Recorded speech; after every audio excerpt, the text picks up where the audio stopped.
Hello, my friend. It's 10-minute Tuesday time again.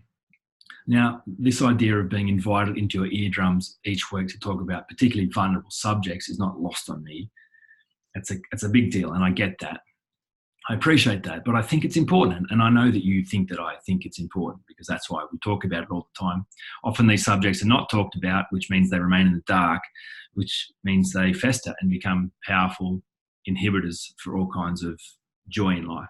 And that's the disappointment. That's the challenge. In turn, if we talk about them, turn all the lights on, you get to see clearly what's happening. And if you can see clearly what's happening, you can deconstruct these strategies and understand them fully. And if you can understand and deconstruct them, well, then you can replace them. And if you can replace them, you can improve them. And if you can improve them, then you get what you want. That's the power we have as human beings, to genuinely improve the quality of our life for good. Extraordinary amounts of power, but it all comes through clarity, the ability to see clearly what is actually happening in our world. So that's the intention of these 10-minute Tuesdays, to turn the lights on, have an honest conversation about a vulnerable subject. There is nothing more vulnerable than insecurity. It is the most vulnerable thing. So I appreciate that, and I acknowledge you for the courage to have these conversations. So today, talking about embarrassment. The definition of embarrassment is feelings of self-consciousness, shame and awkwardness, something we all experience. The research suggests, research I was reading about why we feel embarrassment is it's kind of like a feedback loop from internal or societal feedback that we've done something wrong and perhaps we could have done it better, and we need to have a good hard look at ourselves and improve that for the future. Which is all good and well if that's actually what happened, if it remained that clean, but often it gets clouded with a bunch of judgment, becomes deeply personal, and can become catastrophic. Embarrassment has the power to ruin life. I'm convinced it's one of the most powerful human responses, one of the most negative human responses. I'm sure that you could think about times in life where you've been embarrassed. And just like it were yesterday, you could go back there and relive that memory, but also the emotion associated with that. Such is the power that happened internally around moments of embarrassment in life. So I think if you can understand what's actually happening underneath the surface of embarrassment, that gives you the power to nip embarrassment in the bud and allow it to be some constructive feedback to go, okay, cool, I could have improved that without it becoming deeply personal. Often, on the other hand, embarrassment gets linked to very powerful chemistry. That chemistry becomes an anchor that remains with us for years, if not for our whole life. I had school holidays. I think they're almost over. It's been a long 6 weeks, made longer by the drought and the heat and the fires and the smoke, which I'm not complaining. It's just been a tough season for so many in Australia this year, if not other parts of the world. Anyway, we're nearly there. But two particularly painful moments in the school holidays involved my kids being embarrassed. And what escalated from their embarrassment was extraordinary. So much so that the chemical response that their bodies produced created them to be completely out of control. That I was not having a conversation with two lovely children. It was animalistic behaviour. That's the only way it can be described. And the conversations with my kids preceding that is to go, well, listen, that's all good and well that this happened to you and you felt out of control and you were embarrassed, but can you see the potential for embarrassment to cause you to do things that hurt yourself and others, perhaps in an irreparable way? That's the power of this. It's an important subject, embarrassment.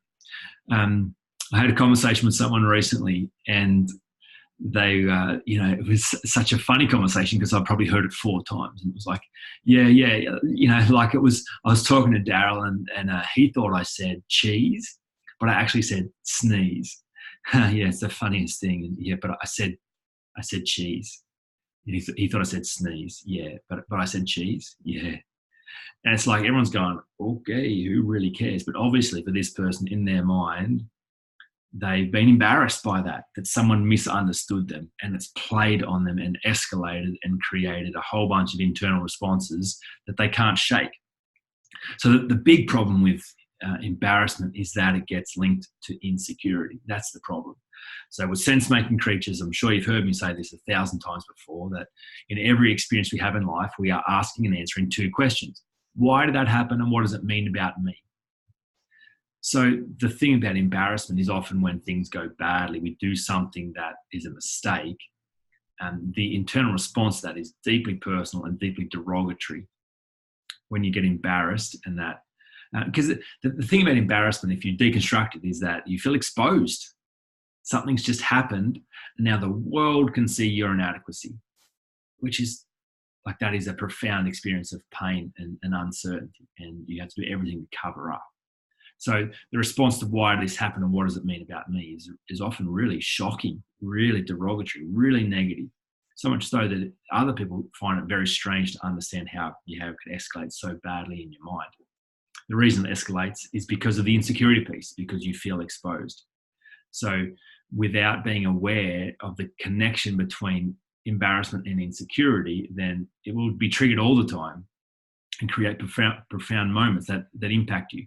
I've known people who've created agreements and vows in their life out of moments of embarrassment. They've tried something, it hasn't worked well. They felt exposed. The world is looking at them. They're no good. It's created such a strong chemical response. The feelings of being sick, the adrenaline, the blotchy, the sweat, like just off the scale, profound chemical response, so much so that in those moments they've made vows to themselves, look, I will never, ever, ever, ever, ever in the history of the world do that again. And they haven't. A little things become a big thing because embarrassment got linked to insecurity, and insecurity created a chemical response, and they weren't aware of it, and now it's out of control. It's big stuff. So important to connect the dots, important to understand the need to deal with insecurity, which is why you've come here, right? That's the whole point. You're on this podcast. It's the whole point you're following the Insecurity Project, because you believe, like I do, that this stuff can be solved. You don't have to just deal with it. It's not just this universal thing, oh yeah, we all have insecurity. You just kind of got to cope with it. Rubbish. It's just like any other problem. All it needs is the proven framework and someone skillful enough to hold you in the space until it works. This can be solved. It is possible to live unhindered by doubt, fear, and insecurity. It is possible to show up to life not as a perfect person, but as a secure person. And when things go wrong, you are able to receive it as feedback. Oh, look at that. That's interesting. I could improve that. I don't want to do that again. What can I learn? Without it becoming deeply personal and you saying derogatory, horrible, terrible things about yourself just because you knocked over some tins at the grocery store, or you actually accidentally had your fly undone in a meeting, or you said something that you didn't mean to say because you were talking too fast, or it came out wrong. And the reflection, the things you say back to yourself about those moments are things that you would never say to another human being, or because embarrassment gets linked to insecurity. So you know the drill. There are 7 essential practices for overcoming insecurity. It's how anyone has solved it throughout time. There's no shortcut. There's some hard work to be done, but it's beautiful work and good work. So for those of you who haven't been on my website in a while, I've updated the quality of the diagnostic test. Some of you may never have seen it.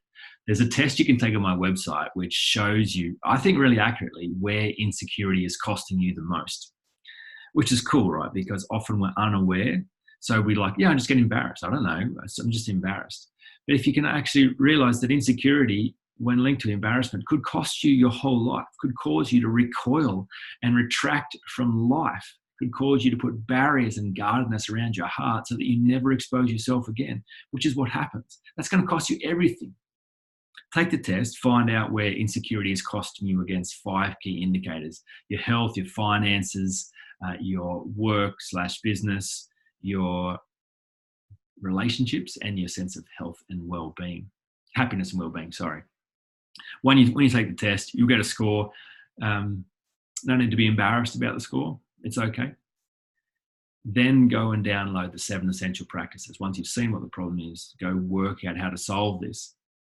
Practice 5 is to get help. Practice 5 of 7 is to get help from someone who doesn't care about you. So the thing with insecurity is we actually do need help to solve it. Part of the intention of the Insecurity Project is to do that help really well. But I'm not the only one doing good work in this space, obviously. The point is we're all going to need help. So take the test, see what it's costing you, be very clear about the practice of solving it, and then get help. Get help from someone who doesn't care about you, someone who's able to have clean conversations with you so that you can see exactly what's going on, understand it, deconstruct it, replace it, improve it, and get the life that you want. Hope that's useful. I'll talk to you again next Tuesday.